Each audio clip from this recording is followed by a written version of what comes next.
Greetings, 8th grade ELA teachers. Last week during our collaborative planning, we discussed our goal of using the same material in order to teach the same standards at the same time to all of our students. And so we selected a story by W. Jacobs called The Monkey's Paw.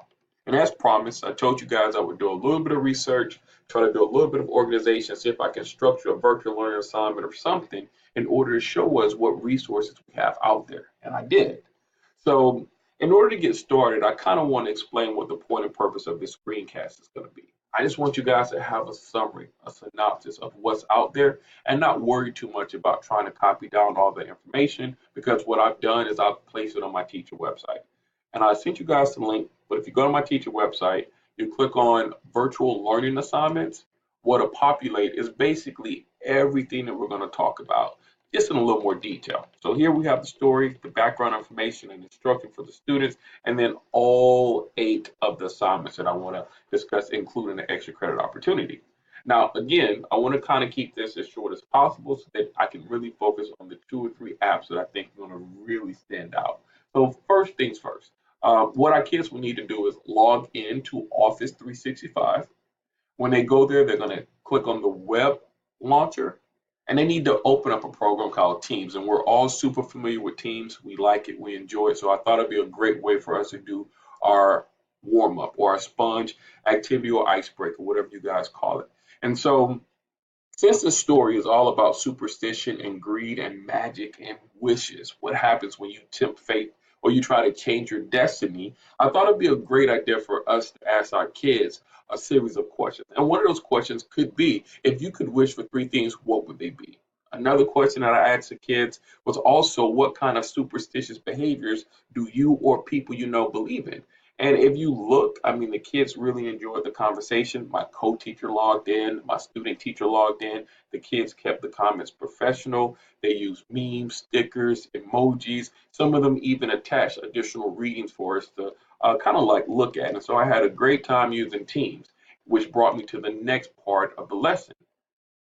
Our next step is that I asked the kids to download this graphic organizer, to go to the textbook, the online textbook, preferably, and to do a little bit of research on who W. Jacobs was, what was the setting of the story, and anything they can tell me historically. And again, make sure that you guys have your online textbook set up because it'll be a whole lot easier for the kids. Our textbook is pretty big, and they'll just be able to use everything from their Google Chromebooks. All right. The next thing was the kids had to read the story, and I gave them options. In fact, some of the kids enjoy those dramatic retellings. So here's a YouTube video of that where they can read along with the textbooks. Another one has the common lit version, which you can also use the guided reading questions, and those will allow the students to kind of make sure they're understanding what they're reading and it'll, kind of give them like a little checks and balance. So regardless which one they choose, they'll have some way of completing an assessment, whether it's after reading questions or reading comprehension questions, to make sure they kind of get that part.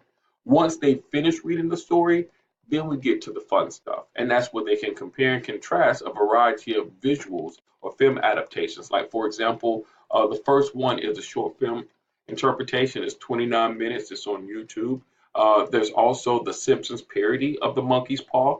And then Alfred Hitchcock, he does a retelling, which is super cool as well. Okay. One of the things that I forgot to do and talk about, I'm going to kind of roll back a little bit, is making sure that the kids preview and understand the vocabulary. And that means that Quizlet is one of those applications that is super cool, it's free, because it allows the kids to have the autonomy of how they learn the information.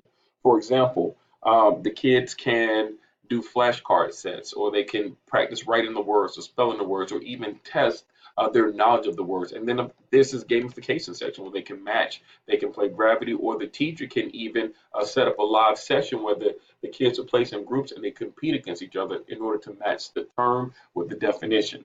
All in all, this particular program is super important because, as you can see, the vocabulary in the story is pretty lengthy.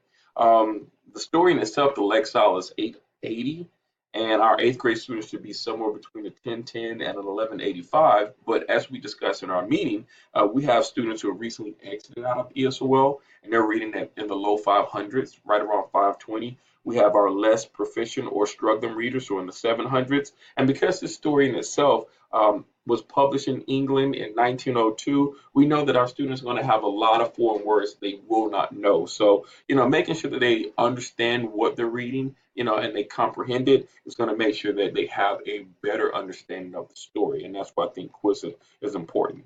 So that's just one of the programs I wanted to definitely tell you guys that the kids would need to do and focus on before they actually start the reading. Now, once they do that, they read the story, they complete the compare and contrast activities. Now we get to the project portion. All right, and the kids have again, projects that they can complete.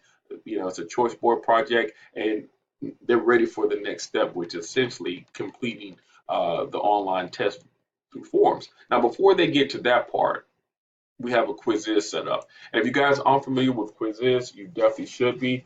Quizzes allows you to create a new quiz. It allows you to borrow a quiz or use a quiz created by another user, or you can do a combination of both where you're creating a new quiz based upon some of the questions that are stored in other quizzes. It's free. It allows you to set a time limit that the students can have in order to answer the question. You can do it as a live game in class, which I use quite frequently. You can assign it as a homework game, which means the kids can do it at home, or maybe you're working in activity centers or stations, or a student, needs some type of solo play. You have that solo game option.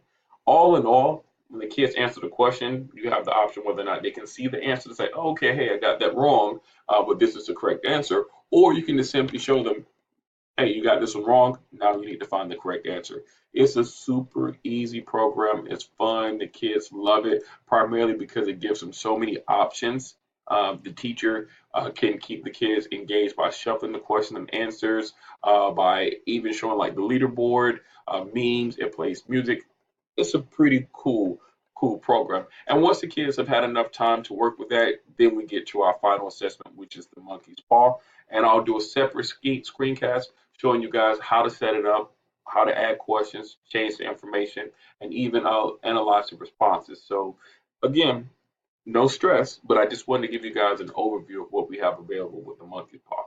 I look forward to meeting with you guys this week. Thank you and have a great one.